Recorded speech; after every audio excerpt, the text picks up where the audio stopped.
ধন্যবাদ মাননীয় স্পিকার। বিসমিল্লাহির রহমানির রহিম। আমি প্রথমেই মহান আল্লাহ তাআলাকে স্মরণ করছি। আমার নির্বাচনী এলাকা নগরকান্দা সালতাবাসীকে স্মরণ করছি। শহীদ রাষ্ট্রপতি জিয়াউর রহমান, যিনি স্বাধীনতার ঘোষণা দিয়েছেন, মুক্তিযুদ্ধ করেছেন, আমাদেরকে একটি স্বাধীন বাংলাদেশ দিয়েছেন, ওনাকে স্মরণ করছি। আমাদের গণতন্ত্রের মাতা দেশনেত্রী বেগম খালেদা জিয়াকে স্মরণ করছি। মাননীয় স্পিকার, আমি আপনাকেও ধন্যবাদ জানাতে চাই। দেশ ও জাতি আজকে গর্বিত যে একজন বীর মুক্তিযোদ্ধা আজকে স্পিকারের আসনে বসে আছে। আমরা আজকে গর্বিত। আমি মাননীয় সংসদ নেতা, দেশের প্রধানমন্ত্রী জনাব তারেক রহমানকে ধন্যবাদ জানাতে চাই। মাননীয় স্পিকার, আমাদের দেশের একটা দুর্ভাগ্য হলো, আমরা দেখেছি রাজনৈতিক দলের নেতারা বা নেত্রীরা ইতিহাস লিখতে চায়। যখন আমরা ইতিহাস লেখার চেষ্টা করি, যেমন আমরা দেখেছি গত ফ্যাসিবাদ আওয়ামী লীগ সরকার নিজের আপন মনের মাধুরী মিশিয়ে ইতিহাস বিকৃত করেছিল, সেই ইতিহাস যখন আমরা লিখতে চাই তখন আমরা আপন মনের মাধুরী মিশিয়ে ইতিহাস লেখার চেষ্টা করি। আমি মনে করি বাংলাদেশের ইতিহাস, মুক্তিযুদ্ধের ইতিহাস ইতিহাসবিদদের লেখা উচিত। তাহলে বোঝা যাবে কার কখন কিভাবে কোন সময় কোন ভূমিকা ছিল। রাষ্ট্রপতির ভাষণ, কোন রাষ্ট্রপতির ভাষণ? রাষ্ট্রপতি সেই রাষ্ট্রপতি যে রাষ্ট্রপতি আমাদের জুলাই যোদ্ধারা যারা শহীদ হয়েছেন, যাদের রক্ত দিয়েছেন 17 বছর ধরে, যে সকল বিএনপির নেতাকর্মীরা প্রাণ দিয়েছে, গুম হয়েছে, খুন হয়েছে, তাদের রক্তের বিনিময়ে আমরা যেই 5ই আগস্ট পেয়েছিলাম, তারপরে যে ইন্টারিম সরকার এসেছিল ডক্টর ইউনূসের নেতৃত্বে, সেই সরকার যেই রাষ্ট্রপতি শপথ পড়িয়েছিলেন সেই রাষ্ট্রপতির ভাষণ, এবং সেই সরকারে আমাদের যারা এখানে সামনে বসে আছে আমার ছোট ভাইরা, তারাও ওই সরকারের সদস্য ছিলেন। যদি রাষ্ট্রপতি অবৈধ হয়, যদি রাষ্ট্রপতির ভাষণ অবৈধ হয়, তাহলে তৎকালীন সরকারও কিন্তু অবৈধ হয় নাকি সেটা ভেবে দেখতে হবে। কোন রাষ্ট্রপতি? সেই রাষ্ট্রপতি যেই রাষ্ট্রপতি এই মজলুম, আজকে আমাদের মাননীয় বিরোধী দলের নেতা উনি সবসময় একটি কথা বলেন যে এই সংসদ মজলুমদের সংসদ। সত্য কথা, 100% সত্য কথা। এই সংসদে গুম থেকে ফেরত আসা সংসদ সদস্য আছে, এই সংসদে আয়নাঘর থেকে ফেরত আসা সংসদ সদস্য আছে, এই সংসদে ফাঁসির কেষ্ট থেকে ফেরত আসা সংসদ সদস্য আছে, হাজার হাজার মামলা মাথায় নিয়ে তারা জেল খেটেছে সেই সংসদ সদস্য আছে। সুতরাং ইটস এ ইউনিক পার্লামেন্ট। অবশ্যই এই মজলুম কারা আমাদেরকে মজলুম বানিয়েছিল?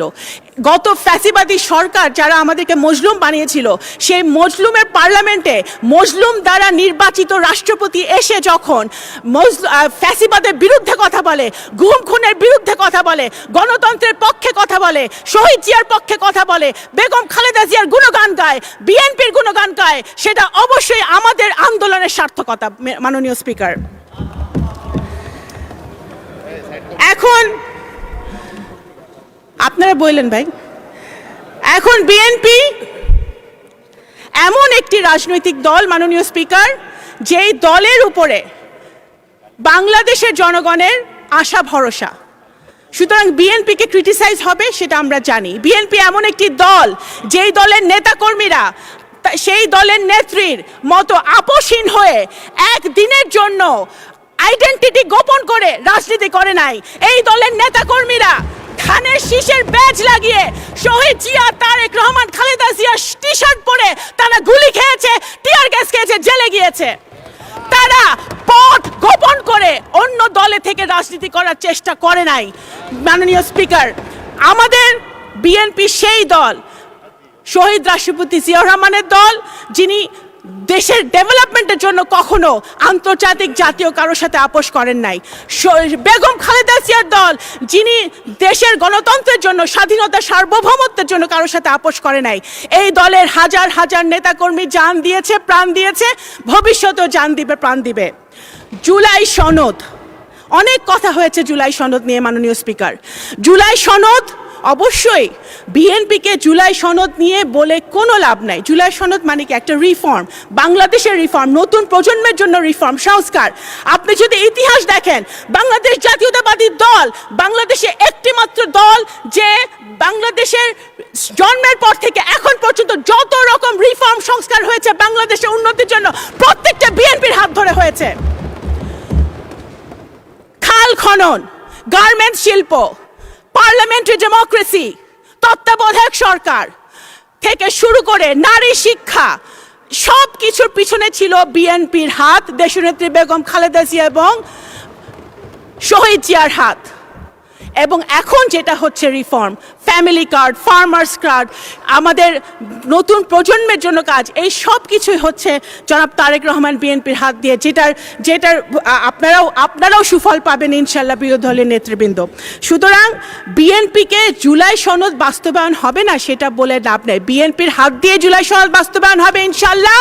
এবং মাননীয় স্পিকার, শুধু এই যে সকল অন্যায়, অত্যাচার, অবিচার বাংলাদেশের মাটিতে হয়েছে, জুলাই অভ্যুত্থানে যারা শহীদ হয়েছে, আমাদের যারা গুম হয়েছে, যারা খুন হয়েছে, তাদের বিচারও বিএনপির হাত দিয়েই হবে ইনশাল্লাহ বাংলাদেশের মাটিতে।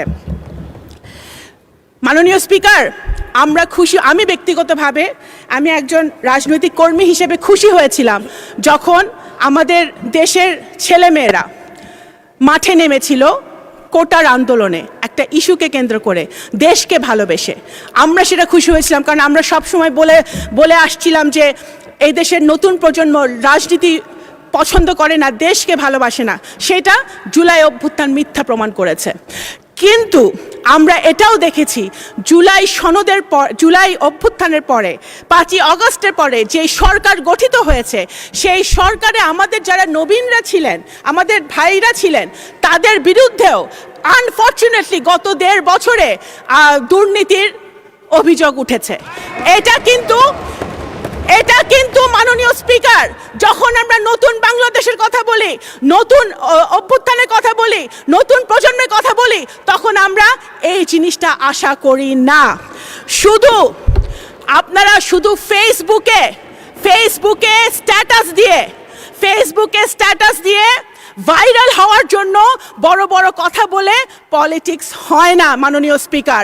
দেশের জন্য যদি কাজ করতে হয়, দেশের জনগণের জন্য যদি কাজ করতে হয়, সরকার, বিরোধী দল সরকারের একটি অত্যন্ত গুরুত্বপূর্ণ অংশ, যদি সরকারে থেকে কাজ করতে হয় তাহলে এক্সপিরিয়েন্স যেমন দরকার, সাহস যেরকম দরকার, বুদ্ধিমত্তাও সেরকম দরকার। বিএনপি এমন রাজনৈতিক দল যে ফেসবুকে রাজনীতি করে না, তারা রাস্তায় গুলি খেয়ে তারা রাজনীতি করে, শুধু বট বাহিনী দিয়ে, স্ট্যাটাস দিয়ে, মানুষকে ছোট করে, আজে বাজে কথা বলে, ভাইরাল হয়ে রাজনীতি হয় না। যদি 71 সালে ফেসবুক থাকতো, যদি 71 সালে সোশ্যাল মিডিয়া থাকতো, তাহলে হয়তো দেশ স্বাধীন হতো নাকি আমরা জানি না মাননীয় স্পিকার।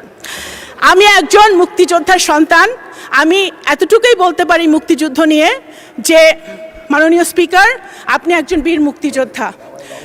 মুক্তিযুদ্ধ we cannot replace মুক্তিযুদ্ধ with anything else. একদিকে মুক্তিযুদ্ধ, আরেকদিকে যত আন্দোলন হয়েছে এবং ভবিষ্যতে বাংলাদেশে যত আন্দোলন হবে সবগুলো একদিকে, মুক্তিযুদ্ধ একদিকে, সব কিছু আরেকদিকে। মুক্তিযুদ্ধকে এবং আমি একজন মুক্তিযোদ্ধার সন্তান হিসেবে বলছি, এবং আমি রিলেট করি। আমার সামনে বসে আছে যারা, নাহিদ বসে আছে, আমাদের হাসনাত বসে আছে, যারা মাননীয় সংসদ সদস্যরা বসে আছে, আই এম সরি, আমি ওদের সেন্টিমেন্টকে আমি রিলেট করি। আমরাও চাই আমাদের সন্তানরাও, আমিও চাই যে আমাদের সন্তানরা একটি নতুন বাংলাদেশে বসবাস করুক, যে বাংলাদেশে আইনের শাসন থাকবে, খুনের বিচার হবে, ন্যায় বিচার প্রতিষ্ঠা হবে, বাংলাদেশ গুণগতভাবে উন্নয়নের শিখরে উঠবে। সেটা ইনশাল্লাহ আমরা যদি ঐক্যবদ্ধ থাকি, কাদা ছড়াছড়ি না করি, আমাদের এই পার্লামেন্ট থেকে ইনশাল্লাহ সূচনা হবে ইনশাল্লাহ। আসসালামু আলাইকুম। ধন্যবাদ মাননীয় স্পিকার।